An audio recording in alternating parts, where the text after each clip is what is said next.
వెళ్ళిపోతాం. నా కళ్ళతో నేను ఆ దారుణాన్ని చూడలేను జ్యోతమ్మా. వెళ్ళొద్దు రంగా, నేనొస్తాను. కాని ఎట్టా వస్తావు జ్యోతమ్మా? నీ కాలు కింద పెట్టడానికే కట్టంగా ఉందని రాజీవ్ బాబు చెప్పాడు కదా. లేదు రంగా, నేనొచ్చి తీరుతాను. రాజీవ్ బాబుతో పక్కనే కూర్చుని స్వామివారి కళ్యాణం నేనే జరిపిస్తాను. మీరు వెళ్ళకండి, అక్కడే ఉండండి.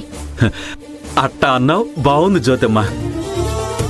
నీకోసం ఎదురు చూస్తూ ఉంటాను, వచ్చేసేయమ్మా. ఉంటాను, జాగ్రత్త. కాలమ్మా, కాలు జాగ్రత్త అమ్మా. అలాగే రంగా.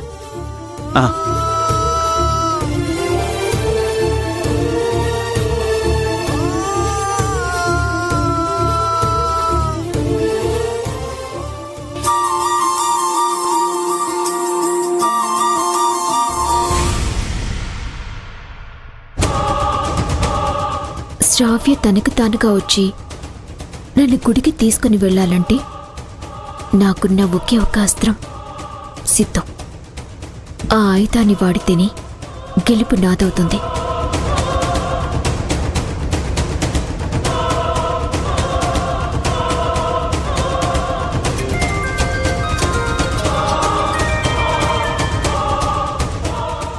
చెప్పండి సిద్ధు.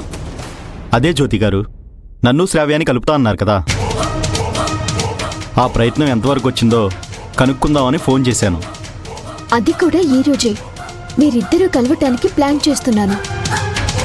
ఈరోజా? అవును, ఇవాళ గుళ్ళో సీతారాముల కళ్యాణం జరిపిస్తున్నాం. నిన్ను కూడా పిలిచి పూజలో శ్రావ్య పక్కన కూర్చోబెట్టి ఆ తర్వాత మీ పెళ్లి కూడా చేయిద్దామనుకున్నాను. నేను రెడీ జ్యోతి గారు.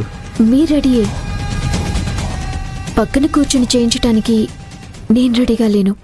ఎందుకని?